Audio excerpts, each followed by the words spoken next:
হায় ভগবান, উপরে কাজ করতে করতে ছেলেটা পড়ে গেছে প্রচুরভাবে কষ্ট, মানে রৌদ্র আর গরম পড়েছে আজকে, সেই কারণে হয়তো চক্কর দিয়ে পড়ে গেছে।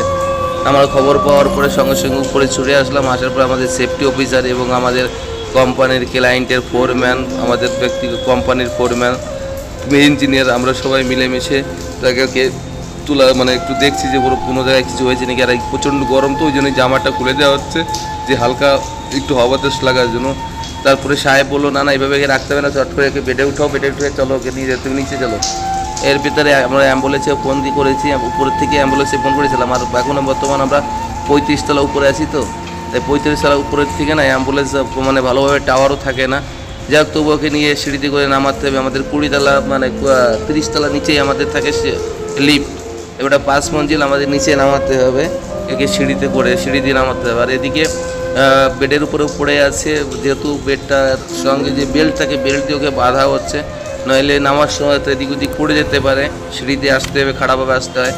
যা হোক, সেই কারণে ওকে নিয়ে আমরা তো হাসছি, এখন নামছি নিচে। আবার আমার সবথেকে বড় কথাই জানো, আমার হচ্ছে কথা, আমি আমার পরিবারদের সঙ্গে কথা বলবো যে আজকে আমরা তোমাদের মুখে একটু হাসি ফুটানোর জন্য এই যে বিদেশে মানে হাজার কষ্টের ভিতর দিয়ে আমরা কাজবাজ করি শুধু একটু অর্থের জন্য, বা আমার পরিবার ভালো থাকবে, সুখে থাকবে সেই আশা নিয়ে।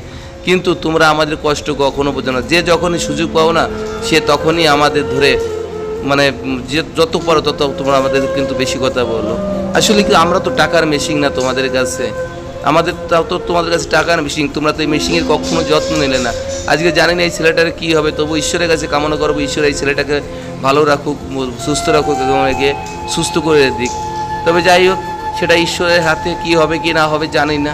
তবে প্রতিটা পরিবারের কাছে বলবো, একটাই অনুরোধ করবো, তোমরা কখনো আমাদেরকে নিয়ে এই ধরনের অবহেলিত করো না। আমরা বিদেশে থাকি, অনেক মাথায় দুশ্চিন্তা নিয়ে আমরা মাথায় থাকি, বিদেশে থাকি। তারপরেও যদি আমাদের মানে অনেক সময় চিন্তার কারণে কিন্তু আমরা আমাদের উল্টোপাল্টা কিছু একটা হয়ে যায়। জানি না ওর কী টেনশন ছিল কি না ছিল, জানি না, কোনো হয়তো টেনশন ছিল বা স্বাভাবিকভাবে হয়তো পড়ে যেতে গরমের কারণে। যাই হোক, আমরা এখন 30 মঞ্জিলে চলে এসেছি, আমাদের সামনে লিফট দাঁড়িয়ে আছে। এখন এই লিফটে করে আমরা হচ্ছে, আর সালাবাদ চেয়ারটা রেখে গেছে লিফটের ভিতরে। এখান থেকে যাই হোক, আমি চেয়ারটাকে ফট করে বাইরে সরিয়ে নিলাম। এবার ওকে লিফটের ভিতরে ঢুকাচ্ছি, আমাদের এই যে সেফটি অফিসার দাঁড়িয়ে আছে। যাই হোক, এখন আমরা ওকে লিফটের ভিতরে রেখে ওই ফটাফট করে বন্ধ করে, ধর্মেন্দ্র ফটাফট করে বন্ধ করে, লিফটে বন্ধ করে দেওয়া হয়ে গেছে আমাদের। এখন আমরা নিচে চালু যাচ্ছি। এই যে আমাদের ইঞ্জিনিয়ার, এটা আমাদের ক্লায়েন্টের ফোরম্যান, এটা আমাদের লেবার, এদেরই সহকর্মী। ছেলেটার বাড়ি আছে এমপিতে, ঠিক আছে।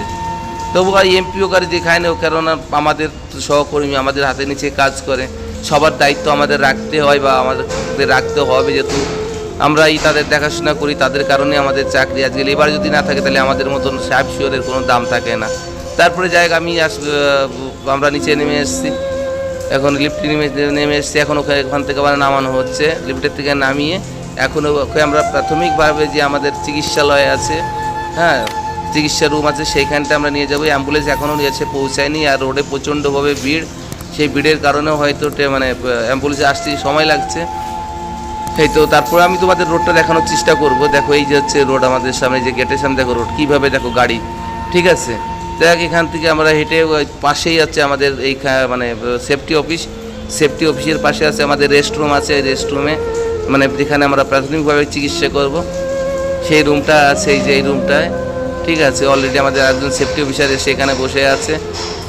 এইবার এখানে নিয়ে প্রাথমিকভাবে এই ফ্যানটা চালু রাখো রে, ফ্যানটা চালু রাখো, ফ্যান চালু করে দাও, হ্যাঁ ফ্যানটা চালু করে দাও। যাক, এইবার একে ভিতরে নিয়ে গেল। তারপরেও আমি সবার কাছে একটাই অনুরোধ করবো, দেখো আমাদের সঙ্গে তোমরা ভালো ব্যবহার আচার করে, যাতে আমরা ভালো থাকি, সুস্থ থাকি, এবং সুস্থ থেকে তোমাদের জন্য কিছু অর্থ কামিয়ে পাঠাতে পারি, বা তোমরাও ভালো থাকো, আমরা সুস্থ থাকি। যাক, যদি গাইস এই ধরনের এই ভিডিওটা যদি আপনাদের কাছে ভালো লেগে থাকে, আমি বলবো আমার এই ভিডিওটা প্রচুরভাবে শেয়ার করে দেবেন, আমার পেজটা ফলো দেবেন, ইউটিউব চ্যানেলে সাবস্ক্রাইব করে আমার পাশে থাকবেন, একটু আমাকে সাপোর্ট আর ভিডিওটা লাইক শেয়ার কমেন্ট করতে ভুলবেন না। প্রতিটা গ্রামের, প্রতিটা পরিবারের মানুষ দেখুক যে আমাদের সন্তান, স্বামী, ভাই, তারা কি কষ্ট করে আমার জন্য। যাই হোক, সবাই ভালো থাকুন, সুস্থ থাকুন। যাই।